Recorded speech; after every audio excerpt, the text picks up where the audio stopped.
Hello friends, welcome back to my exam aspire. Ancient history में हम पढ़ रहे हैं द गुप्ता डायनेस्टी। इसमें आज हम करेंगे इकोनॉमी। तो ये जो है इस टॉपिक की लास्ट वीडियो है। काफ़ी लेंथी टॉपिक था, इसीलिए हमने इसको छोटे छोटे पार्ट्स में जो है कवर किया है। इसमें जो है हम पढ़ चुके हैं इनके शासक के बारे में, इनका एडमिनिस्ट्रेशन कैसा था, society, religion, art, architecture, literature, science and technology. अगर आप इन टॉपिक्स को डिटेल में पढ़ना चाहते हैं तो आप मेरी प्रीवियस वीडियो जाके देख सकते हैं, बट चैनल को ज़रूर सब्सक्राइब करें। और इन हैंड रिटन नोट्स के पीडीएफ चाहिए तो आप मुझे टेलीग्राम चैनल पे ज्वाइन कर सकते हैं और मेरे इंस्टाग्राम चैनल को ज़रूर फॉलो करें। इनका लिंक मैं अपने डिस्क्रिप्शन बॉक्स में आपको दे दूंगी।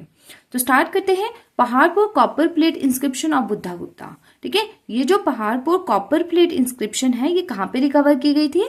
बांग्लादेश में। और ये किसकी थी? बुद्धा गुप्ता की। अब इस शिलालेख में क्या मेंशन किया गया था?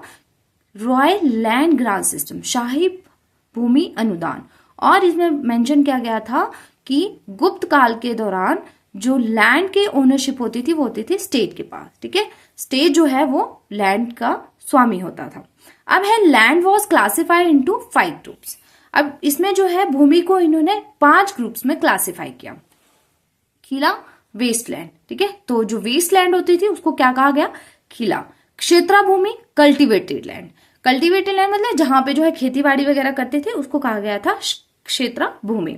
वास्तु भूमि, हैबिटेबल लैंड, मतलब जहां पे लोग निवास करते थे उसको कहा गया था वास्तु भूमि। चारागाह भूमि क्या होती थी? जहां पे पशुओं को चारते थे। ठीक है। अपरहत भूमि क्या होती थी? फॉरेस्ट लैंड, जो जंगल की जो भूमि होती थी उसको कहा गया था अपरहत भूमि। तो ये छोटे छोटे वर्ड्स हैं जो आपको याद रखने हैं। ठीक है, अब हम पढ़ेंगे नेक्स्ट हमारा पूना प्लेट्स ऑफ प्रभावती गुप्ता। ठीक है, Poona plates issued by queen Prabhavati Gupta. Prabhavati Gupta कौन थी? Daughter of Chandragupta second and queen of Vakataka dynasty, Rudrasena. ठीक है, किसकी वाइफ थी? रुद्रसेना सेकंड की। अब रुद्रसेना सेकंड की डेथ के बाद जो है इनको क्वीन डिक्लेयर कर दिया गया। इन्होंने जो है लैंड ग्रांट भी दी थी। एंड इस प्लेट में जो है क्या मेंशन किया गया है? चंद्रगुप्ता सेकंड एंड वकाटका राजवंशों के बीच विवाह संबंध और लैंड ग्रांट का इसमें जो है वो बताया गया है। And written in Sanskrit and Brahmi script. और ये कौन सी भाषा में लिखी गई थी? संस्कृत में एंड ब्राह्मी स्क्रिप्ट में। उसके बाद हमारा नेक्स्ट पुस्तपाला। पुस्तपाला कौन थे? लैंड रिकॉर्ड ऑफिसर होते थे। ठीक है, pustapala was the officer in charge for maintaining records of all land transaction in the district. ठीक है, डिस्ट्रिक्ट में सभी भूमि लेन देन की जो रिकॉर्ड बनाए रखने के लिए जो इनको रखा जाता था। अब है नेक्स्ट हमारा ट्रेड, व्यापार। ठीक है, the trade with the Roman empire decline after 3rd century. ठीक है, रोमन एम्पायर के साथ जो है इनका जो ट्रेड था, व्यापार था, वो डिक्लाइन हो गया। ठीक है, 3rd सेंचुरी के बाद। While the south East Asia trade increase, जबकि साउथ ईस्ट एशिया के साथ जो है इनका जो व्यापार था वो बढ़ गया। अब हम पढ़ेंगे पोर्ट्स। कौन कौन से पोर्ट्स होते थे? बंदरगाह होते थे। ठीक है, जहां से ये ट्रेड करते थे, व्यापार करते थे। ऑन वेस्ट कोस्ट, ठीक है, to trade with material and West Asia, Broach, Chaul, Kalyan and Cambay. ठीक है, ब्रोच कहाँ पे था? ये जो था गुजरात में। ठीक है, एंड चाउल जो था वो महाराष्ट्र में। कल्याण जो था ये भी महाराष्ट्र में था।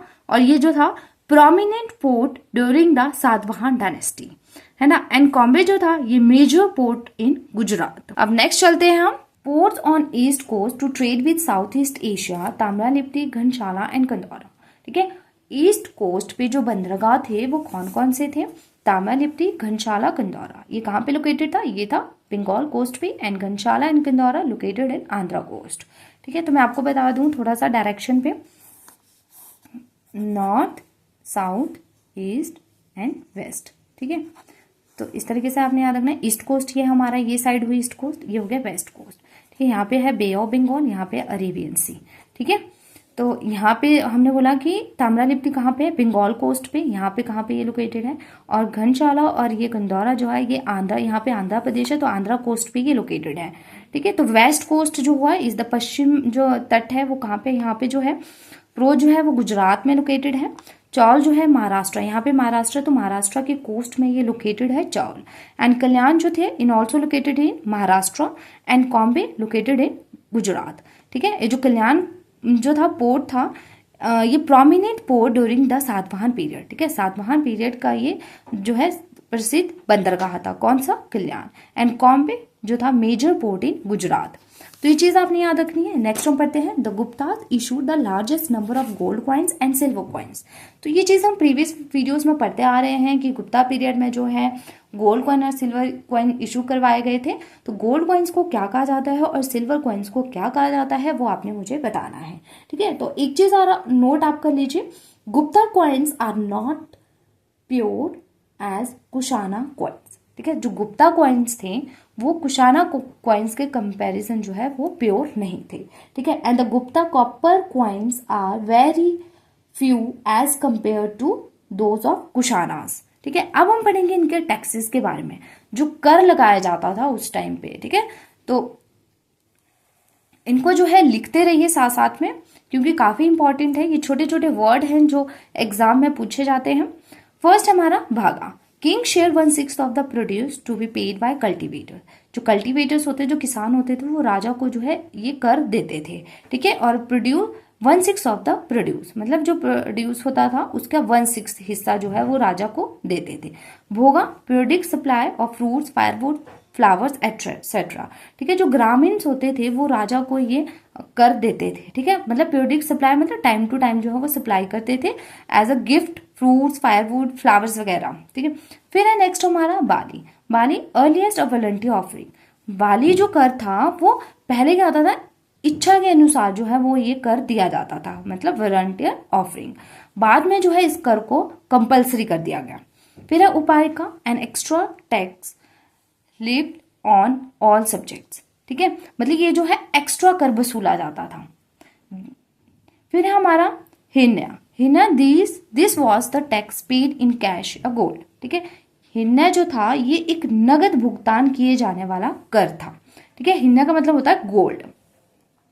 फिर हमारा हालविकारा। हालविकारा जो था ये एक हल कर था, मतलब हल होता है जो मतलब खेतों में हम यूज करते हैं हल, उस पे जो है ये कर लगाया जाता था। जो किसान जो हल रखता था उसको जो है इसका भुगतान करना पड़ता था। फिर है kara, some irregular tax charge from villager.